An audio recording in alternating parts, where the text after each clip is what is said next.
I should like to tell you that I have seen some of the experiments shown in this film actually carried out at the All-Russian Physiological Congress.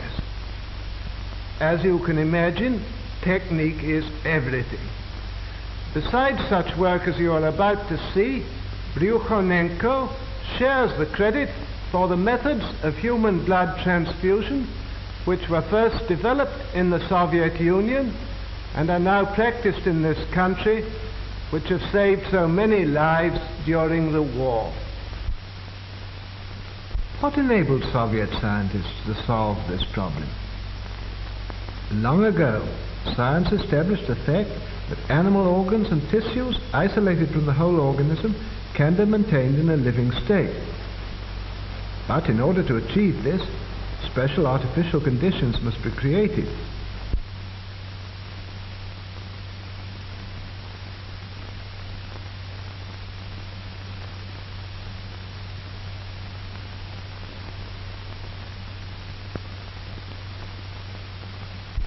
Isolated organs can be brought to life even though they've been removed from the animal's corpse some time after death. Here's a dog's heart.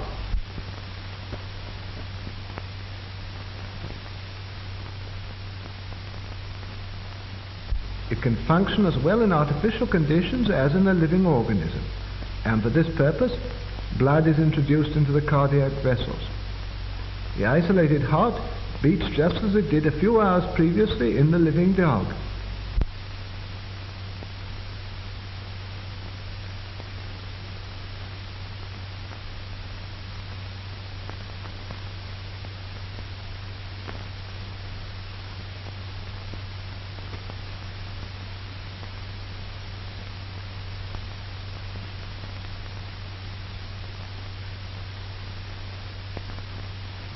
The following experiment is conducted on lungs taken from an animal.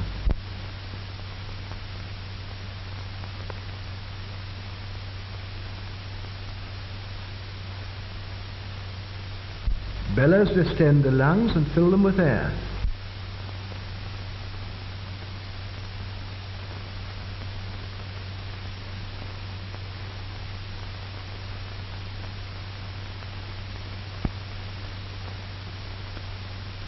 The venous blood is forced into the lungs by the action of the pump. The dark venous blood passes through this tube.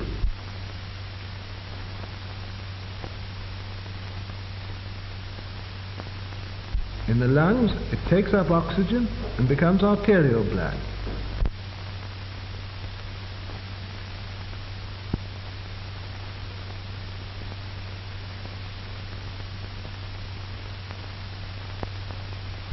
The isolated lungs breathe, producing the same chemical changes as in the living animal.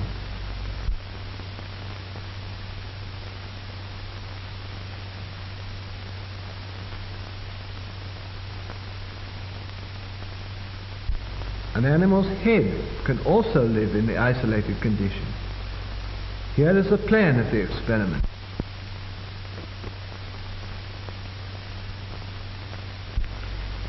The arterial pump takes arterial blood from the reservoir to the head, while the venous pump drains off the venous blood. The blood is arterialized in the reservoir, where there is a steady flow of oxygen.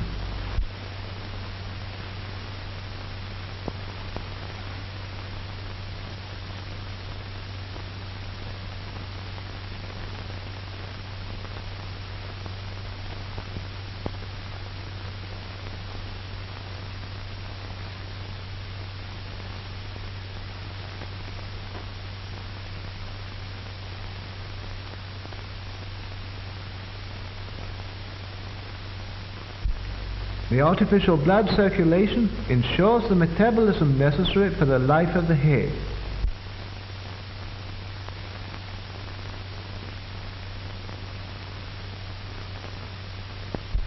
The isolated head lives on for hours and reacts to external stimuli.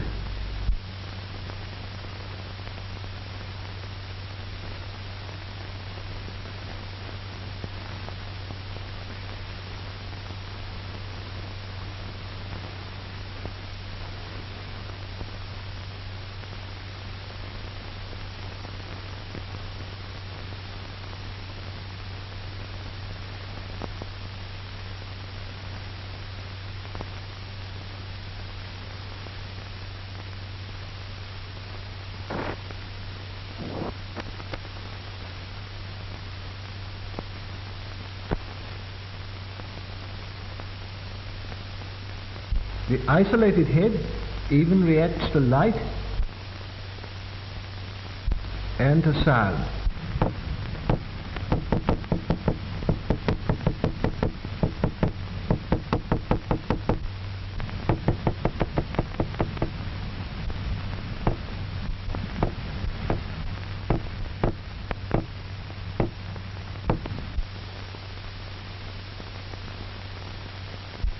The revival of individual organs enabled scientists to proceed to experiment on reviving the whole organism.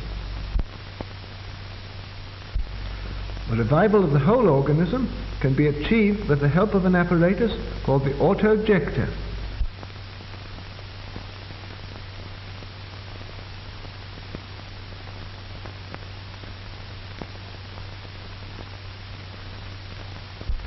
The autojector carries out the functions of the heart and lungs.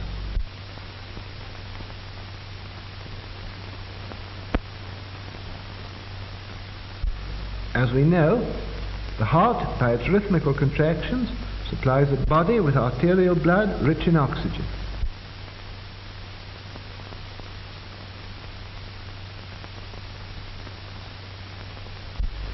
After losing its oxygen, the blood returns to the heart through the veins. From them, it flows into the lungs, whence with a fresh supply of oxygen it returns to the heart, and thence flows into the arteries of the organism.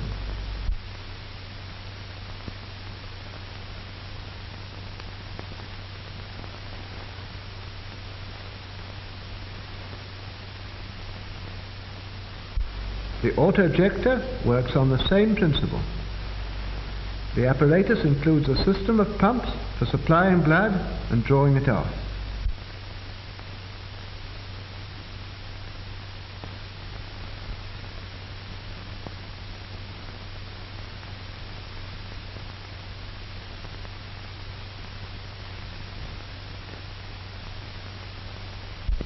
The arterial pump supplies the organism with arterial blood.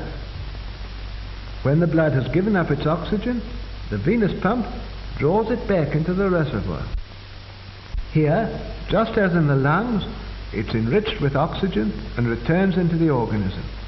The blood passing into the arteries of the body ensures the necessary metabolism. In this way, the autojector can perform the work of both the heart and lungs.